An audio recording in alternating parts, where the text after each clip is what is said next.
Marketing in the Age of AI, the show for leaders who want real results, not more noise. Join Emanuel Rose as he helps business builders turn AI from a confusing add-on into a practical advantage with clearer messaging, stronger trust, and smarter systems. If you felt the shift happening in real time, you're not imagining it. In the agentic pivot, Emanuel calls it the move from experimenting with AI to building with it, so it supports your team, your brand, and your growth. Let's get into it.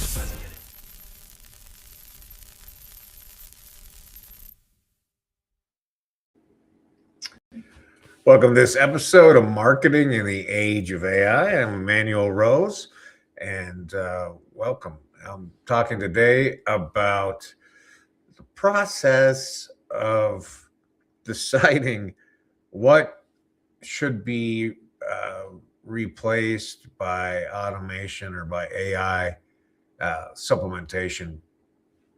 And in my book, in the Agentic Pivot, I talk about the 10-step AI adoption framework, and the sixth step after you've got secure data and you've trained your executives on how to use custom GPTs, custom projects, gems, whatever you want to call it, based on what your company is using as a framework, whether it's Chat or Claude or Gemini. The next step is we start to look at our standard operating procedures, and so we identify those in the strategic planning, which we do earlier in step 4.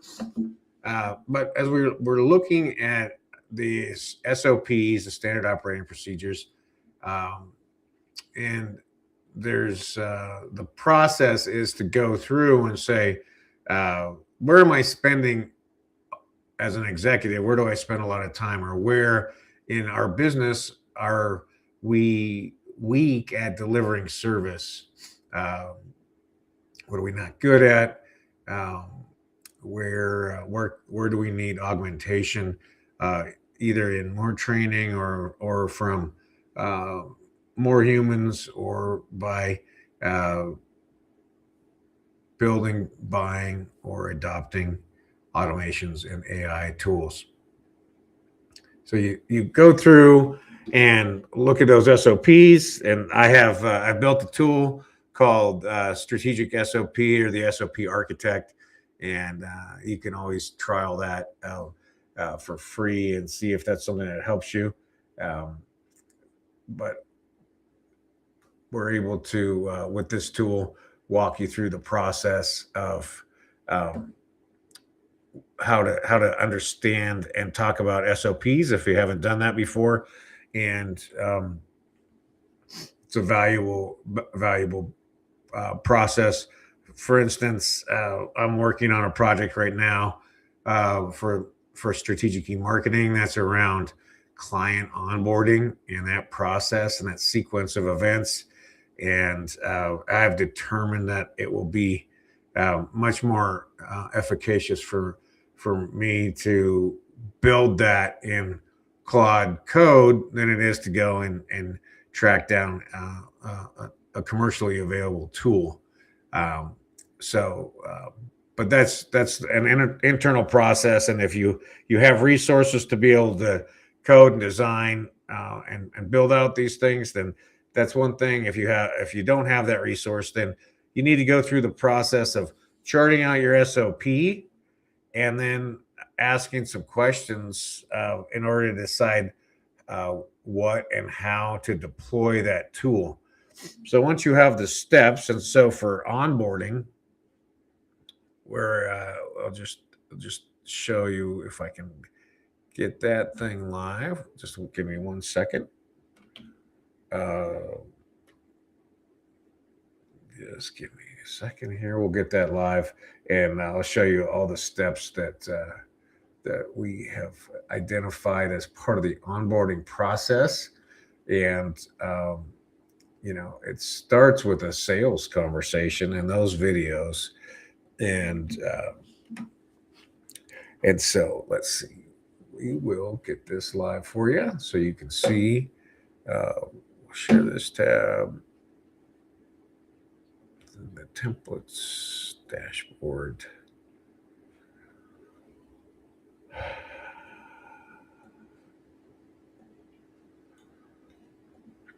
There we go. So we have a proposal, a contract, scope of work, invoice, the welcome email, and kickoff meeting. That's the beginning of this process of onboarding a client.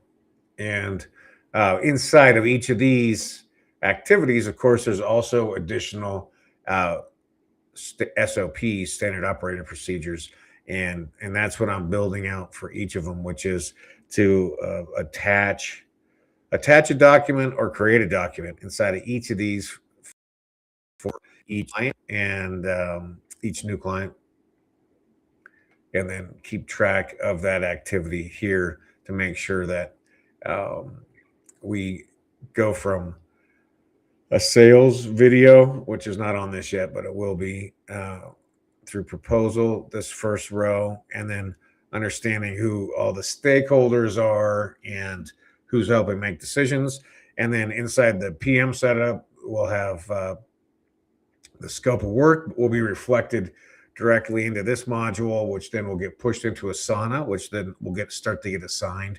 Work product will begin to get assigned out. And then we start to build the assets that we need about the client in order to produce good marketing.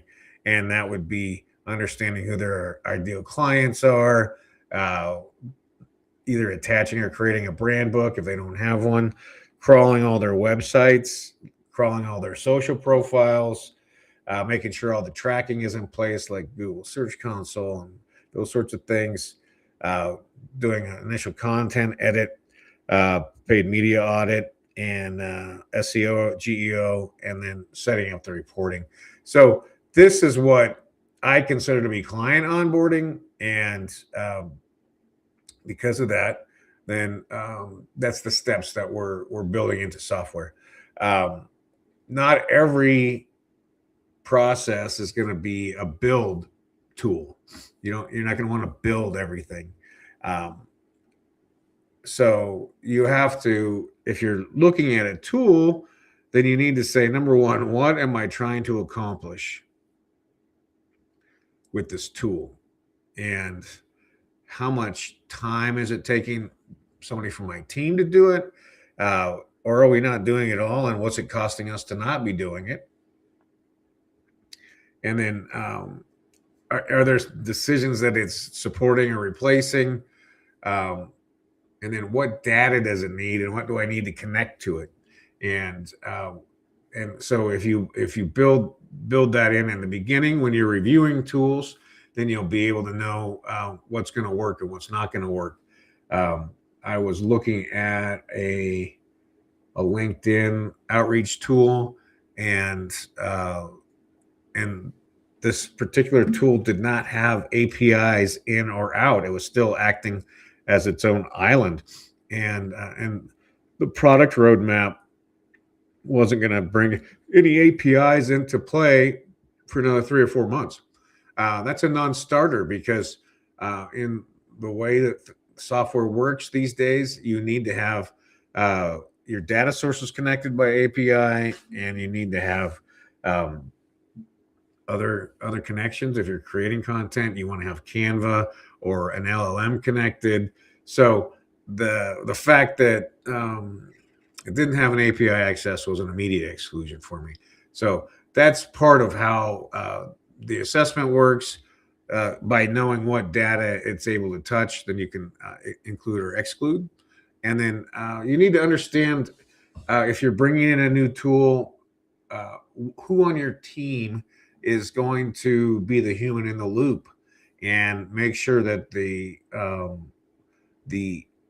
inputs, outputs, work product are all appropriate for what the outcome that was requested is it actually happening.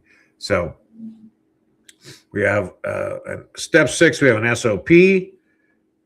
which is a standard operating procedure. Then we break the standard operating procedure down into pieces. We'll look and see what tool can help manage those pieces or those activities that I'm taking on as an executive. And we understand what data needs to come in order for the tool to work and get the most value out of. And then based on the KPIs, what are the outputs? So, and then who's going to audit those outputs, and who's going to make decisions about whether it is successful and worth the money. So, for instance, I had a client that had an issue, a sales issue. We dig into it. Their standard operating procedure was a CRM they had built in a spreadsheet, and the sales manager was spending a considerable amount of time managing the spreadsheet. So this is not even an AI issue, right? At this point, we just had did a very rapid tool review. We ended up on Pipedrive, connected Pipedrive to the CRM, or sorry, to the ERP and calendars, and it was like we had invented fire. Very happy. So it doesn't always take an AI tool to be able to solve a problem, but this AI enthusiasm and interest is doing for businesses that are paying attention is that it's allowing us to go back through each role, going through each department, going through each activity that we're doing as a business, and update, automate, innovate, and create the opportunity to have the software do the work that is appropriate for software, which then frees up the humans to do the human work. And the human work is always going to be building relationships, managing relationships, and doing thinking, thinking about the future, thinking about their clients, thinking about their prospects. So I hope this helps. I hope this idea from the agentic pivot is valuable to you. I hope that you take some time today to dig into step 6 and look at your SOPs. Find a place where you can get some support from software for something that you're not good at, that you don't like doing, that you have a gap in your team. For us, it's onboarding. For you, it'll be something different. But if you find that thing, go and do a high-level tool assessment form, identify the KPIs, identify who's in charge of it, and then do a quick search either on ChatGPT or on Google or G2, and find a tool that's going to do what you need, and just pick 3. Go through the process to trial, test, chat with sales from those people, and then get it implemented. Test it, make sure it works for you. I hope you enjoyed this episode. It's fun for me to think about it and to compare what I wrote in the agentic pivot to real life and to what I'm doing in the agency, strategic marketing, and what I'm helping clients do. I hope you take some time today, dig into AI, build a custom GPT or an SOP, and that you save some time from your work week. And that with that time, you continue to spend time upskilling, that you spend that time with your friends and family, or that you get outside into nature away from the screens. This is Emanuel Rose, Marketing in the Age of AI. Thanks for listening to Marketing in the Age of AI. Be sure to subscribe wherever you heard this podcast so you never miss a future episode. Your copy of Authentic Marketing in the Age of AI is available at Amazon.com or EmanuelRose.com. You can also connect with Emanuel on LinkedIn. Thanks again for listening, and we'll see you next time.